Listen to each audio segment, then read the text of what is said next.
Hello, once again, Mewgenics fans all around the world. I guess that's the intro I'm going with for this. Welcome to episode 2, week 2 of Mewgenics Talk. Can I just say, this has been the longest week of my life, folks. I've been excited. I've been looking forward to this, the day I can sit down and record another one of these. I do it on the day of upload. That's probably going to change in the future, because I'm cutting it kind of close today, but, we can worry about that for next time. Maybe, wild idea, I could record the thing that goes up on Tuesday, maybe on Monday, or maybe even Sunday. Probably not Sunday. Monday is probably about as much preparation as I'm willing to give for something this simple, but probably still a good idea. Today, we are talking about the first class, the main, the first, the big boy, the damage Dominic, punchy Perry, the fighter, one of my favorites. I love all of the classes. I consistently bring fighters on my runs, pretty regularly. They're very useful. For a very brief time, it was my favorite class in the whole game, just because I got this ridiculous build with just so much, pretty much all of my moves just had insane damage, and then the math passive lets you use everything in one turn. I love it. That one's one of my favorites. But we'll get to that later, once I talk about specific abilities. The little tease for that part, you'll have to wait.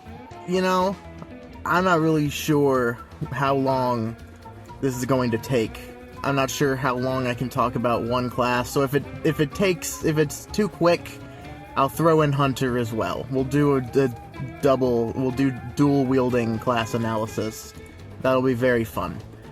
But if I can talk about one for 40 minutes, hey, I'd love to have 13 videos just in the bag.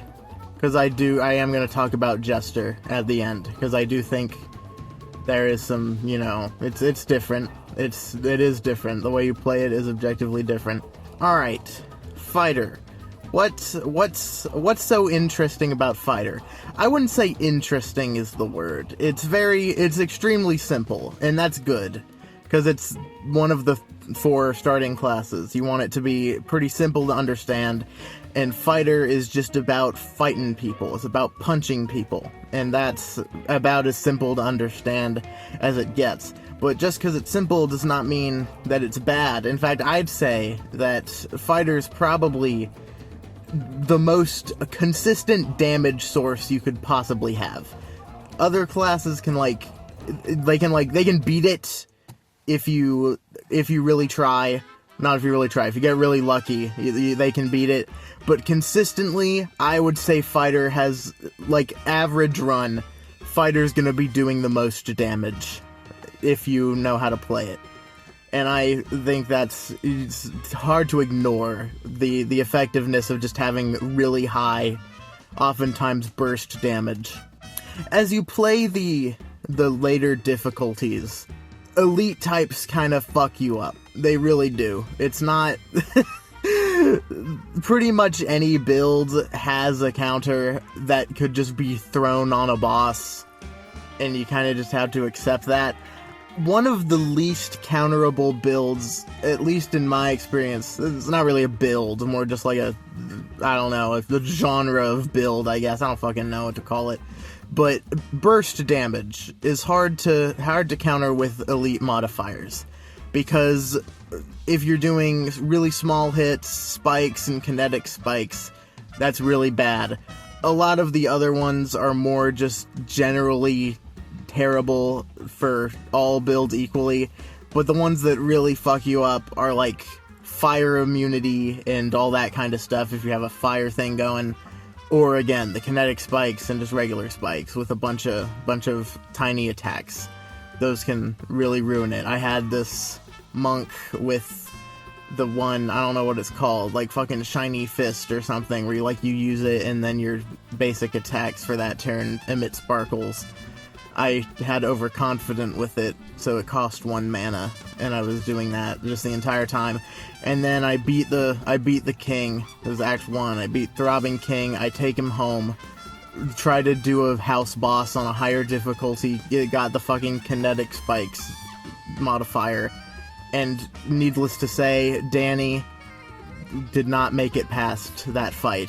Guillotina 3 was the last thing he saw before the light went out of his eyes. Very sad. But anyways, Fighter, very good for burst damage. That's my point. High damage singular hits. Very effective on Fighter. And very easy to get. A lot of his abilities, a lot of Fighter abilities, I don't know why I say his. This is kind of sidetracked. For some reason I always say, I don't know if this is just me being some kind of ist. I don't think it is, you know? But I always say he with Fighter. I say he with all of them. It's bad. It's not, I don't mean to. I'm sorry. But yeah, most of Fighter's abilities are like, just different forms of punch. They might do something else, but at the core, it's just a big slap. And that's good. That's good to have. That's a good, very good baseline, as it were. My first solo run, actually, was done with Fighter. I had to do the loner quest, and I was trying to find trying to get the angry face, because I wanted to do that, and then I just got sick of sending cats to beanies, so I just didn't bother, and then I just did the loner quest on a solo run with Fighter, and it went to Boneyard, and I did beat Dybbuk with Fighter. I was very good, because I fucking hate Dybbuk. Fuck Dybbuk. Massive piece of shit, bitch Spectre. Alright, now I have a list of abilities. I went through the wiki, went to Fighter abilities, I just looked, and I picked out ones that I enjoy for one reason or another. They're not in any particular order. We're just gonna go as I see them. I will talk about why I put them on my amazing list. Alright, first up, Falcon Punch. This ability is useless. This is the worst thing that has ever existed unless you have a way to give yourself extra turns so you can actually reliably hit it. I have hit this thing one time, I think, ever, and I'm gonna be honest, it wasn't that good, because it was just one enemy, and it was just some fucking maggot or something. I don't remember what it was. Not a big enemy, it just went in the fucking square, and then I hit it, and then it died. And it would have died to literally anything. It was not special. But Falcon Punch, I respect the potential, I guess you could say. Because I'm sure, again, I've never tried it. I've never tried to make it work. I probably should. Especially now that I have a bunch of cats with the extra turn at the start head mutation. But, should probably try to make it work with that. But I have never tried, so I'm not gonna say that it's truly worthless until I know that for sure. But I've never gotten use out of it. But it's very fun. It's funny. It's hilarious. Every time you cast it, it's like it's like scratching a scratch off. It's like you're just hoping with all your heart that something might come of this, when it most likely won't.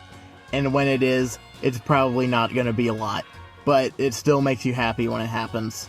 That's Falcon Punch. Alright, Cosmic Punch. Still punching. That's what most of these are, honestly. Different forms of smacking, like I said earlier. But Cosmic Punch, this is a fun one. Because you can kind of just it's kind of like a stun, sort of. It is different, but it's a worse stun. Because you can't attack after they've been punched up. You have to just wait for them to come down.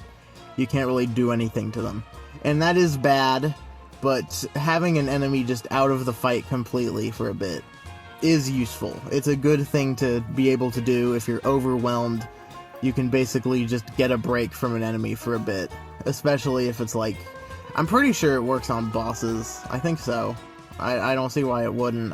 Maybe not the big ones, but pretty sure it does. I think I remember using it on Queen Hippo one time. I'm pretty sure. And I think it worked. But yes, it's very useful to kind of have a second to recuperate. If you have a cleric or druid or someone else who can heal, you can just take a second to buff everyone up and get them back to full and have respite, whatever, from a horrible enemy on the field. Very useful.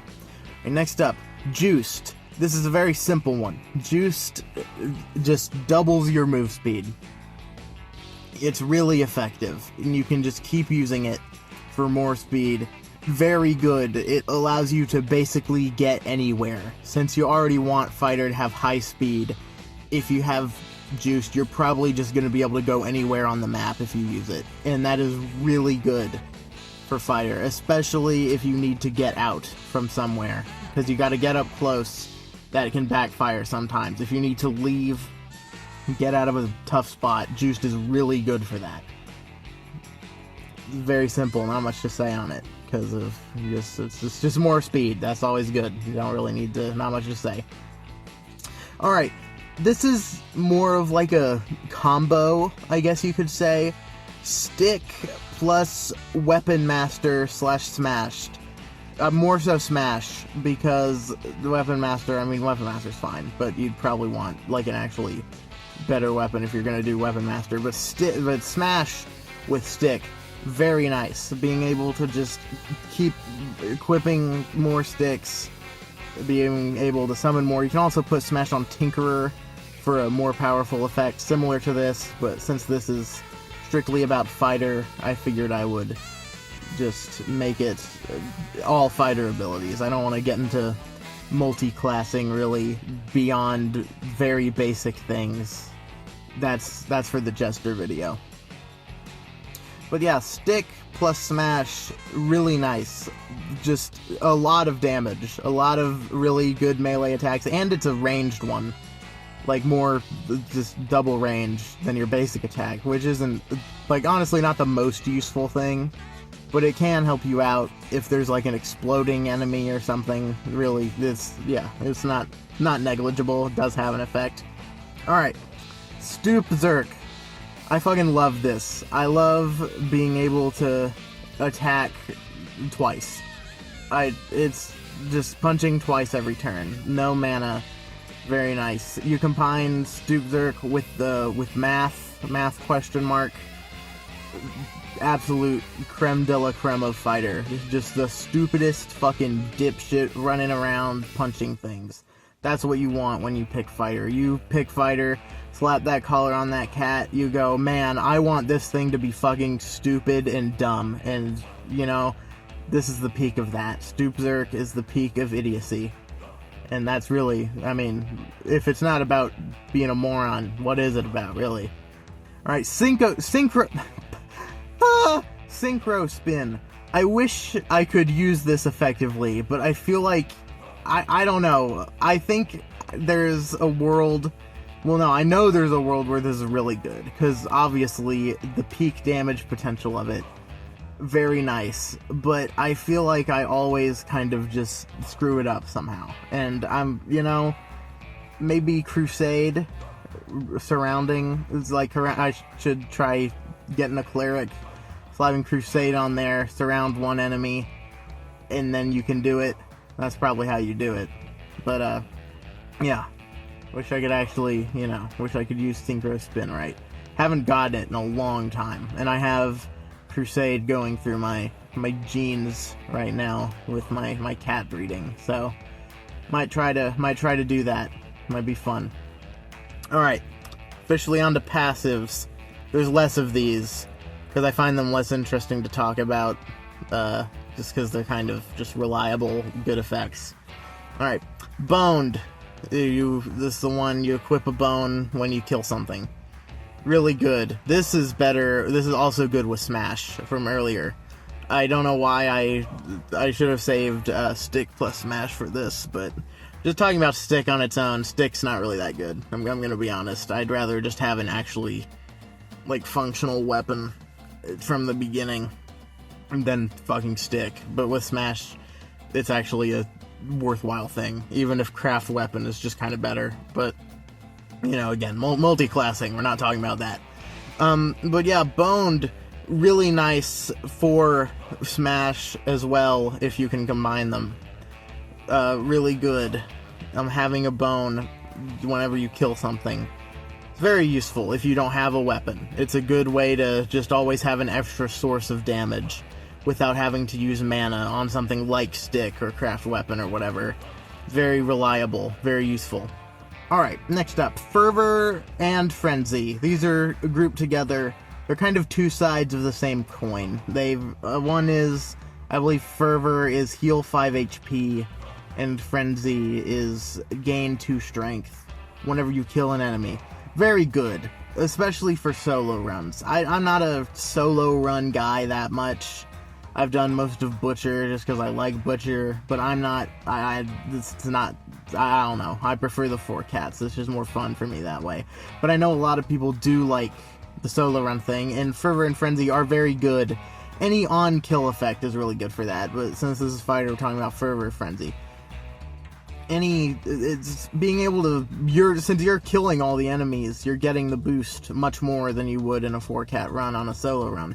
Very nice, but it's still good in a 4-cat scenario, because your fighter, again, that's your damage dealer, so they're going to be getting a lot of kills. Very nice.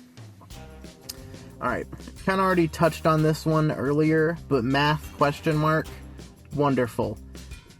Genuinely one of my favorite passives. I didn't take it for a long time because, like, when I was new, because, I mean, being only able to use your spells once per turn kind of sucks. And, like, that kind of sucks. But, like, I mean, the way I kind of see it now is, like, if it needs to have a downside, it's a really good ability if it has to have one. So, you know, when I thought about it like that, I took it, and then it's really good. Especially for Fighter, because you can do a lot of stuff with low intelligence, and this enables you to have 0 and not really suffer for it, if you upgrade it at least.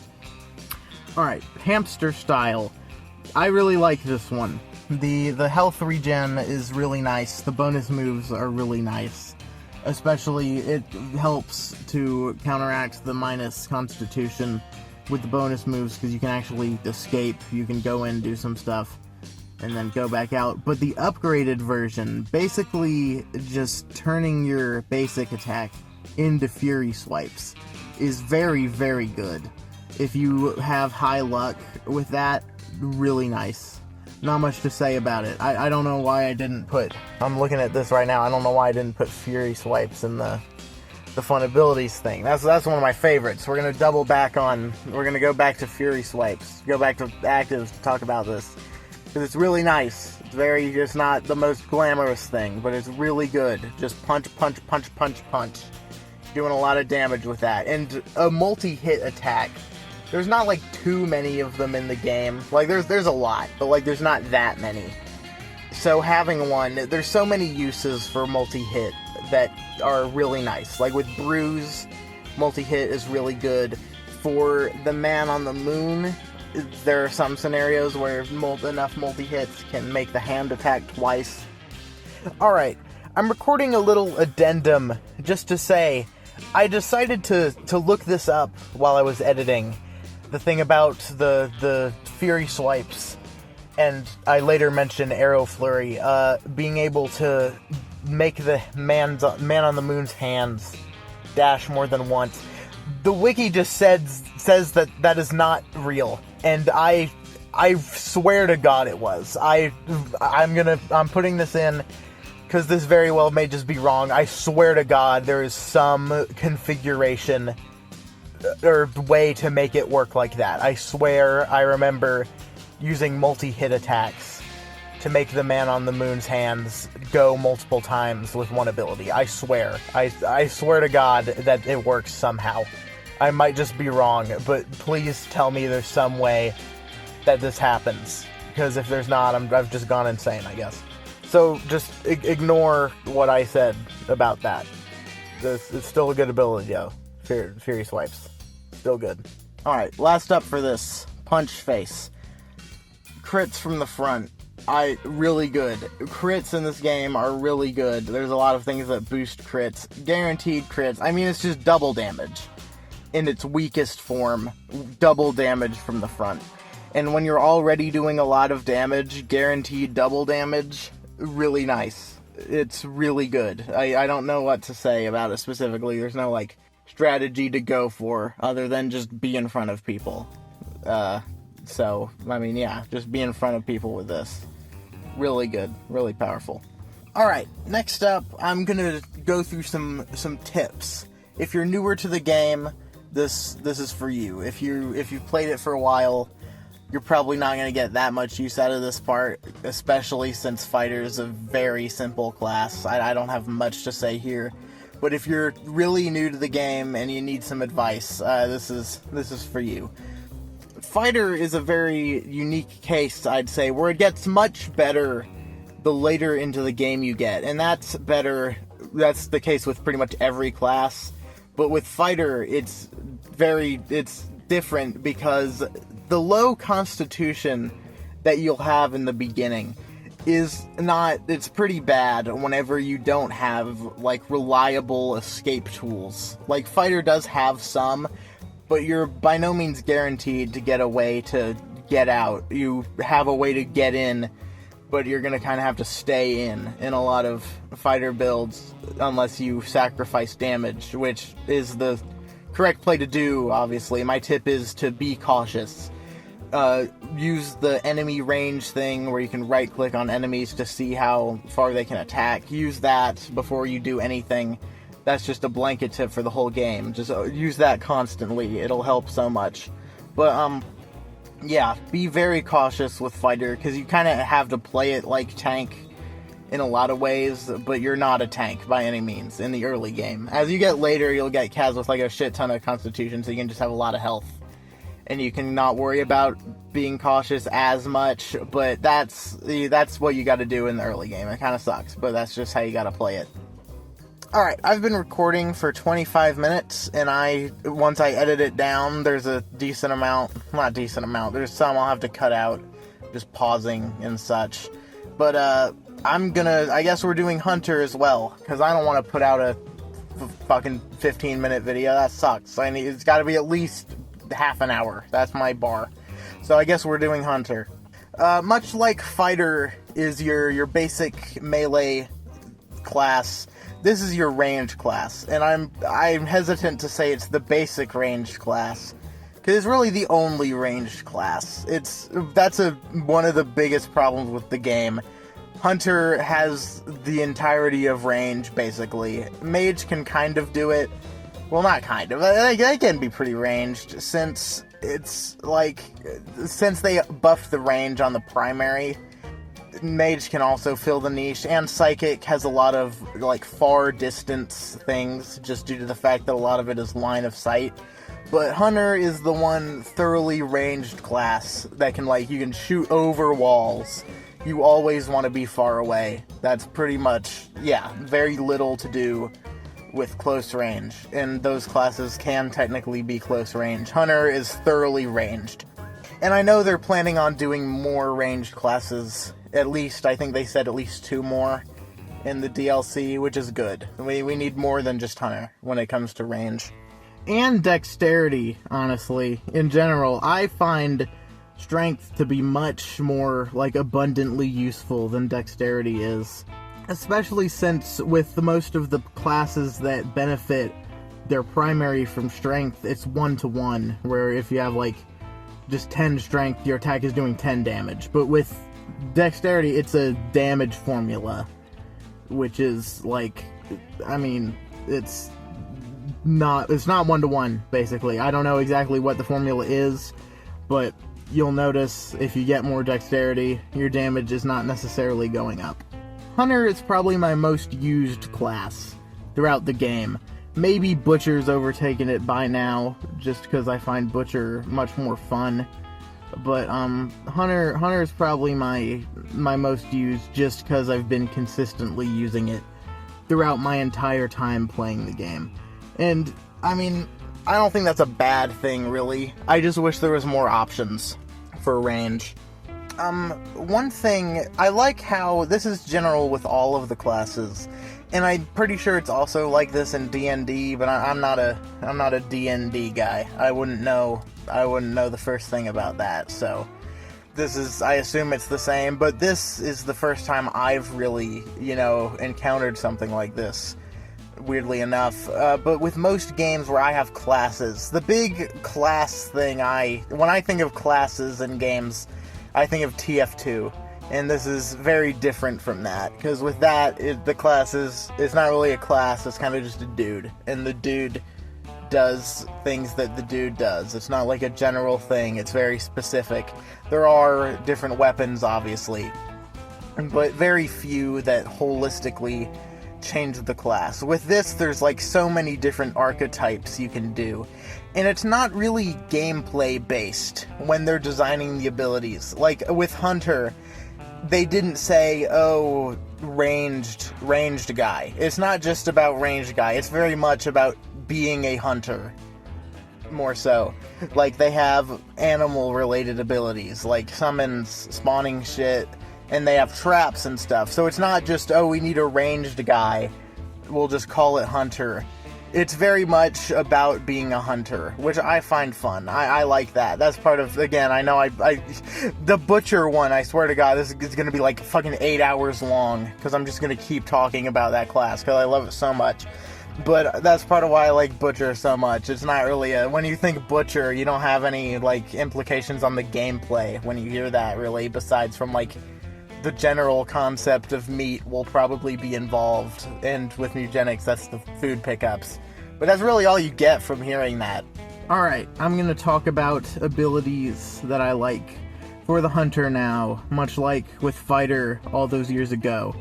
Arrow Flurry. Very fun. I love Arrow Flurry. With anything that makes things guaranteed to hit. This and Heavy Shot. Arrow Flurry and Heavy Shot was something that makes missing impossible. It's so good. It's really nice. Ball of Spiders.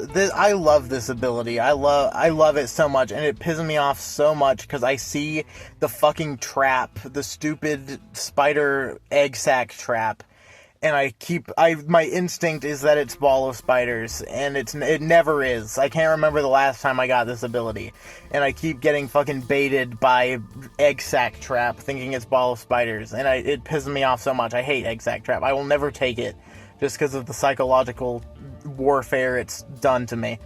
But yeah, Ball of Spiders, really good. Spiderlings are just really nice. Infested, I mean, it's not the craziest debuff. It's very much one of the debuffs where, like, it's a lot worse when you get it than when the enemies get it. Like, it can screw you over more than it helps you. But it is still good on enemies. Like, the Spiderlings that spawn is really nice.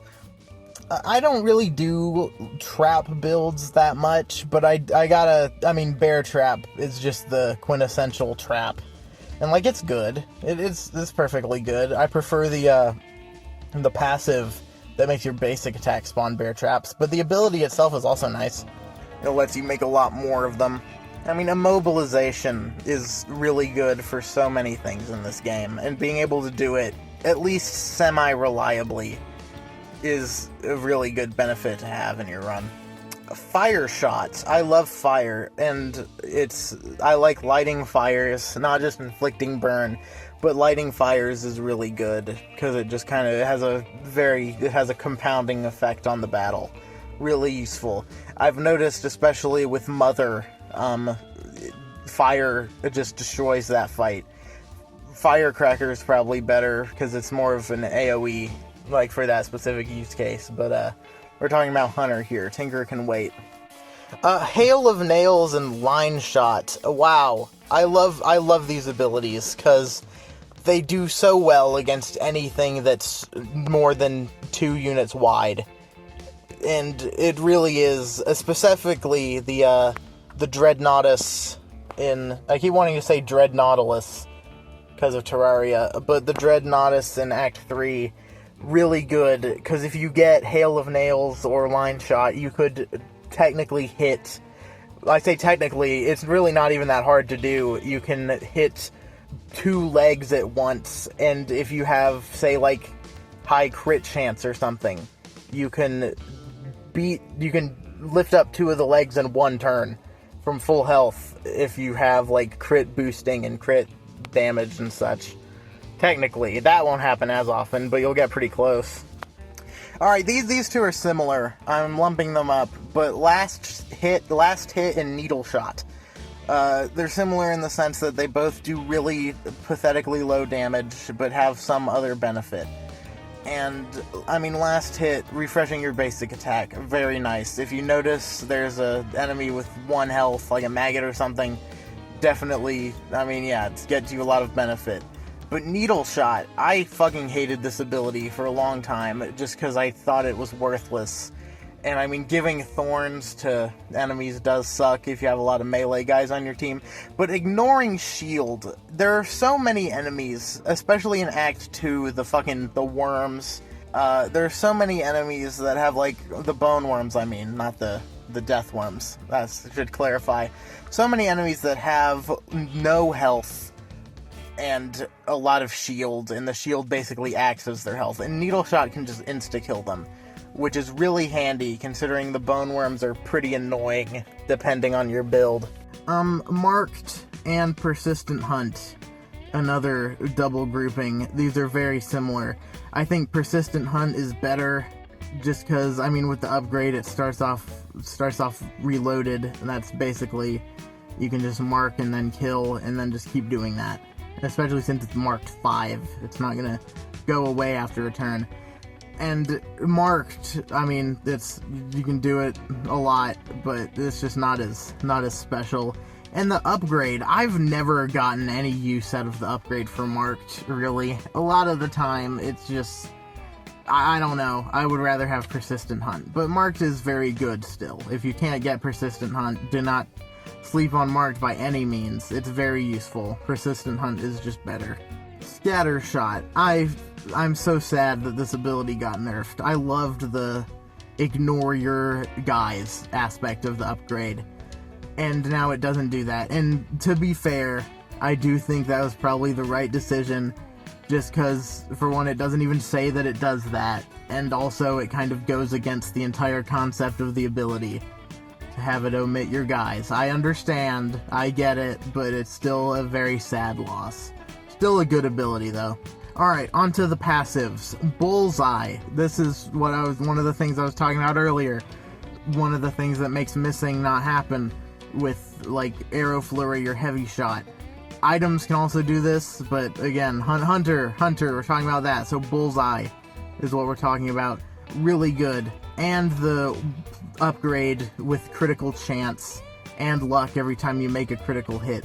Combine that with, I forget what it's called, the one, I think it's like Sniper, I'm pretty sure, but it's like the one where, yeah, Sniper, crits deal more damage and then inflict stun. Very good. Speaking of Sniper, we'll just talk about that completely.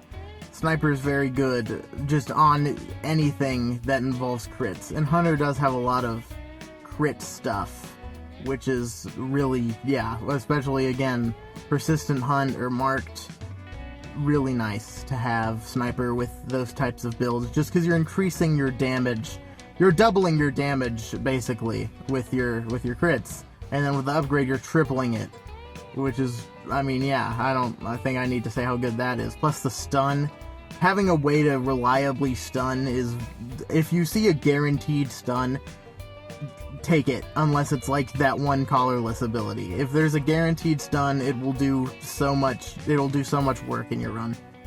And this isn't a guaranteed stun, but it's a pretty high chance one in the grand scheme of things, especially with something like, again, Arrow Flurry. Traps. This is the one I was talking about with the it spawns a bear trap with your basic attack.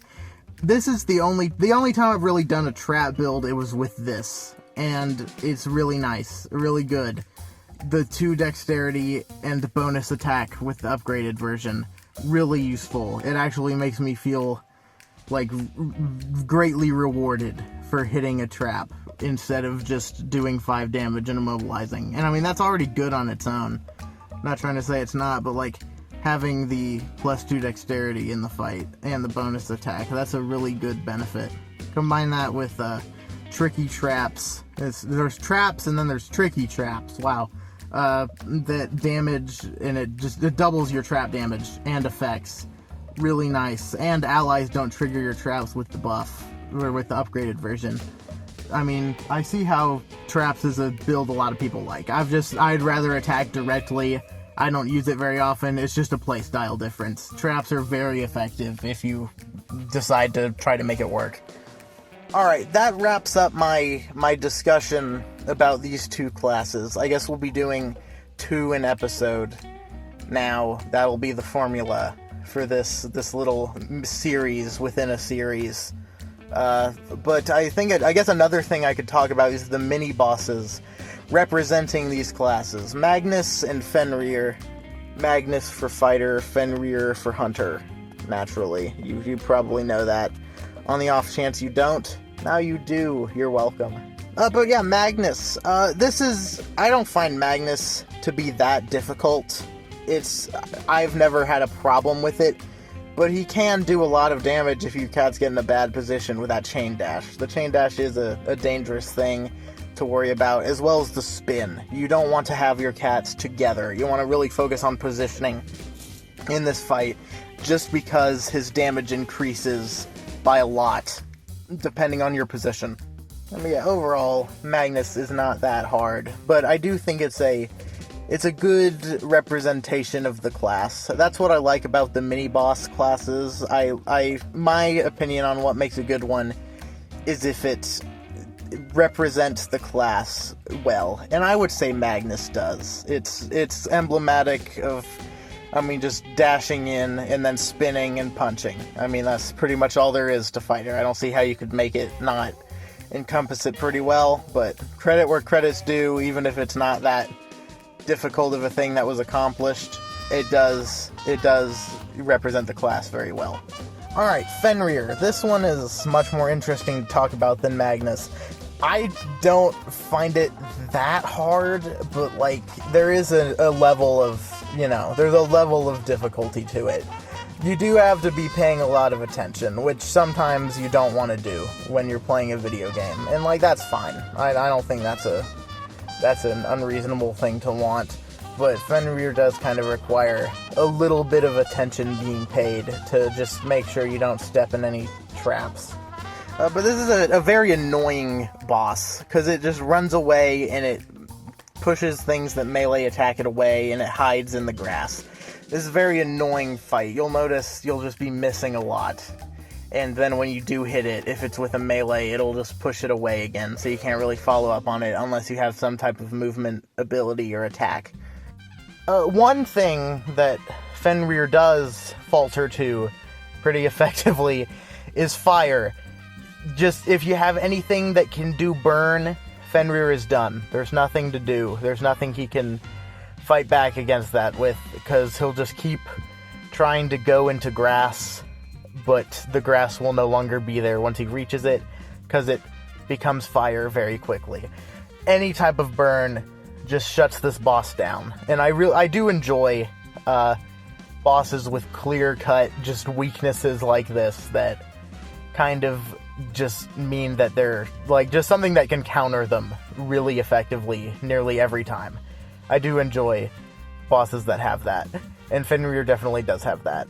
So I think Fenrir's a fun boss. I enjoy it. Having to keep track of the traps. It's annoying, as I said, but it is fun. It's interesting.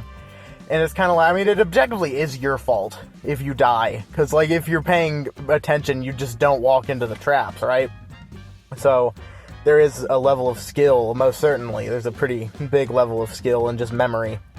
I think Fenrir does represent the hunter class pretty well. He stays back, he puts down traps, and he tries to hide, which is generally what you should be doing on hunter.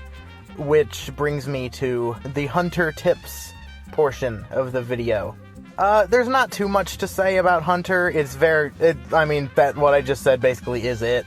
Just stay back, stay in the back, be at range, put traps in towards you, to where if enemies are coming towards you, they'll get hit in the traps, or where they're coming towards your other cats, put traps there in the paths that they'll most likely be taking.